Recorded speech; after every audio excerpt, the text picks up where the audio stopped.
तुम्हाला माहिती आहे किती शेतकऱ्याच्या आत्महत्या एका 6 महिन्यात 1200 शेतकऱ्यांनी आत्महत्या केल्या.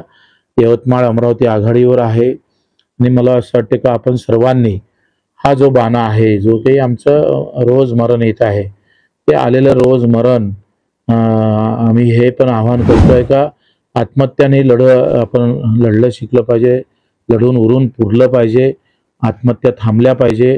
गरीब माणसाची पोरगी पळून गेली तर ते पळून गेली असं म्हणतो, श्रीमंताची गेली तर त्याचा लव होतं म्हणतात, त्याचं प्रेम होतं बा. हे प्रश्न अजितदादाला कधी विचारले नाही, तुम्ही विचारले नाही, तुमची ताकद नाही. म्हणजे पत्रकारांनी किती दिवस गुवाहाटी चालवणार, तुम्ही किती दिवस चालवणार, नाही किती दिवस चालवणार आहे याचा आपण एवढा चांगला विषय घेऊन आम्ही येत असताना तुम्ही त्या विषयाला धरून पहिले प्रश्न विचारून नंतर बाकीचे विचारलं असतं तर तुमच्याबद्दल आदर आमचा वाढला असता. परंतु आपण सुद्धा पत्रकार म्हणून हे तारतम्य ठेवणं फार गरजेचं आहे. मला असं वाटतं तर आम्ही एवढा चांगला विषय जो शेतकऱ्याच्या आत्महत्येच्या विषयापेक्षा गुवाहाटीचा विषय महत्वाचा आहे का? नाही, ते तुमचा प्रश्न नाही. तुम्ही विचारताना माझं काय म्हणणं आहे का तुम्ही कोण शेतकरी मी त्याला ओळखत नाही, ते जाऊ द्या चोरी, पण तुम्ही ते भान ठेवणं फार गरजेचं आहे. पण ते तुम्ही ठीक आहे आता अधिक समोर विचारा. असं समारोप 14 तारखेला 11 वाजता आहे. दबाव निर्माण करण्यासाठी आम्ही हे करतोय, लोकांपर्यंत जातो आहे. दुसरं 2 ऑक्टोबरला जे आमचं आंदोलन आहे त्याच्यामध्ये प्रचंड संख्येनं लोकांना आले पाहिजे, शेतकरी शेतमजूर आलं पाहिजे म्हणून तो प्रचार आम्ही गावोगावी घरोघरी जाऊन करतो आहे. 2 ऑक्टोबर आमच्यासाठी सगळ्यात मोठं लक्ष आहे त्या आंदोलनाचं आणि त्या आंदोलनात भर पडावी म्हणून आम्ही हे करतो आहे. तिसरं सरकारचं लक्ष वेधाचं आहे आणि या माध्यमातून पक्ष पात धर्म जात सगळं सोबत ठेवून शेतकरी शेतमजूर म्हणून जगता आलं पाहिजे. काल जसे उद्योजन राज्य एकत्र आले तसे मजूर आणि शेतकरी एकत्र होऊन हा लढा जसा हिंदूचा आहे, मुस्लिमांचा आहे, बौद्धांचा आहे, ओबीसीचा आहे, मराठ्यांचा आहे, तिकडे मराठी माणसाचा आहे, हिंदी भाषिकांचा आहे, सगळ्यांचा आहे. मी शेतकरी म्हणून हे लढता येईल का? आणि या सगळ्या धार्मिक जातीय याच्यामध्ये कट्टरतेमध्ये माझा शेतकरी शेतमजूर जगू शकन का, तो मागं पडू नये याच्यासाठी सुद्धा आम्ही हे पदयात्रा काढतो आहे. ही यात्रा झाल्यानंतर आम्ही नागपूर भागातही काढणार आहोत. जे काही मीटिंग आमच्या झाल्या त्याचे शासन निर्णय निघणं फार महत्वाचे. मीटिंग सकारात्मक झाली. त्यांनी सांगितलं का अधिवेशन काळामध्ये आम्ही आता उच्चस्तरीय समिती गठीत करू, मान्य आहे, पण तारीख कधी देणार, कर्जमाफीची तारीख कधी सांगणार आहे, कोणत्या तारखेला तुम्ही ते माफ करणार आहे, कशा पद्धतीनं माफ करणार आहे, ज्यांनी कर्ज भरलं सावकाराकडून घेऊन त्याचं माफ करणार का नाही करणार. आणि जे काही बऱ्याच याच्यापासून जर आपण पाहिलं का जिल्हा मध्यवर्ती बँक ज्या काही महाराष्ट्रामध्ये आहे त्या प्रचंड तोट्यात यायला लागलेले आहे आणि त्याची जी अनिष्ट तफावत आहे म्हणजे सोसायटीकडून शेतकऱ्याला कमी घेणे आहे पण बँकेचं सोसायटीकडून जास्त घेणं आहे. त्या अनिष्ट तफावत मध्ये सगळ्या बँका एनपीए मध्ये गेलेल्या आहेत. त्या अनेक गोष्टी आहे. मागच्या वेळेस महात्मा फुले मधून सुटलेले पात्र आहे पण त्यांना कर्जमाफी पोहोचली नाही. छत्रपती शिवाजी महाराजांच्या कर्जमाफीमधूनही सुद्धा कर्जमाफीमध्ये नाव आलं पण त्याला कर्जमाफी भेटलेली नाही आहे. तर सगळ्या गोष्टी घेऊन आम्हाला ही माफी समोर जायचं आहे. मला वाटतं ज्या वेळेस कर्जमाफी केली होती त्यावेळेस फडणवीस साहेबांना फार चांगलं सांगितलं होतं त्या कर्जमाफीनं प्रश्न मिटत नाही, ती व्यवस्था आहे. ते एकंदरीत या सगळ्या चढ उतारामध्ये ते आपण माफी करतो पण कर्ज आपण जर पाहतो का कर्ज घेतल्या गेलं पाहिजे आणि ते फेडण्याची ताकद पण ठेवल्या गेली पाहिजे. अर्थात आपण नेहमी म्हणत असतो का घरावर सोन्याचे कौलं बसून चालणार नाही, धोरणं बदलावं लागेल. कारण उद्या आज सोन्याचे कौलं बसवले पण उद्या धोरणं जर बेकार असेल तर ते सोन्याचे कौलं सुद्धा विकायची वेळ येऊ नये.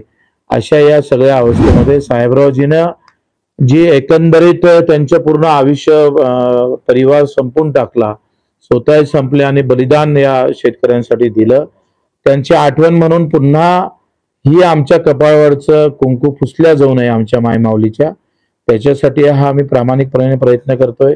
आम्ही आव्हानही करतोय आहे सगळ्यांना, तुमच्या माध्यमातून आव्हान करतोय का एखाद्याच बच्चूकडे उभा राहिला तर मत मारू नका, पण या आंदोलनात शेतकरी मजूर म्हणून एकत्र व्हा. कारण ही यात्रा म्हणजे राजकीय यात्रा नाही. आम्ही आमचा प्रहारचा झेंडा वापरणार नाही. बच्चू कडू नाव वापरलं नसतं, पण आता प्रमुख नेतृत्वच मला करावं लागत असल्यामुळं ते आम्हाला करावं लागेल.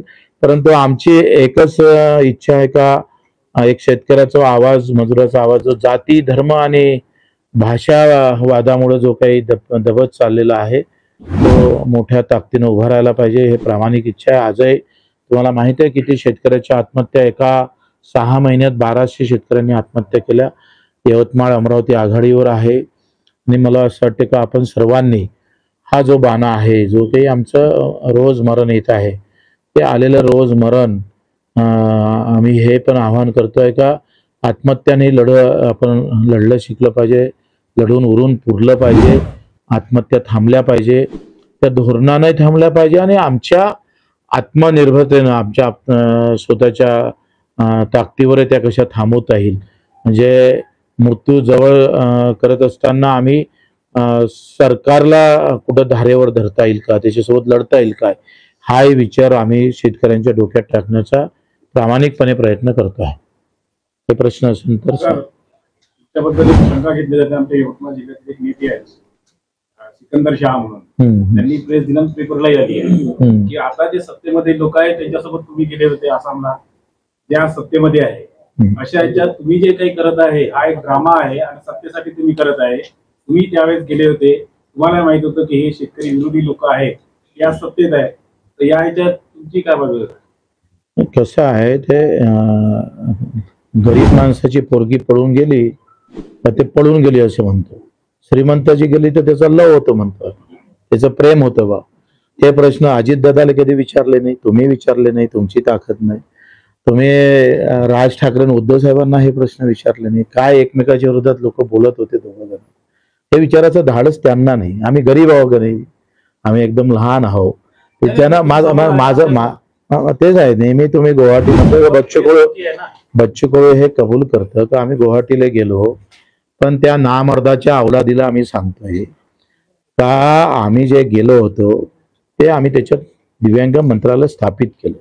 जगाच्या पाठीवर आम्ही मेल्यानंतरही सुद्धा त्या दिव्यांग मंत्रालय पाहताना आमच्या जाण्यापेक्षा आमच्या जाण्यानं जे प्राप्त केलं ते लाख मोलाचं आहे. हे जेव्हा अशा नामर्दाच्या अवलादीला समजन तेव्हा ते लक्षात येईल.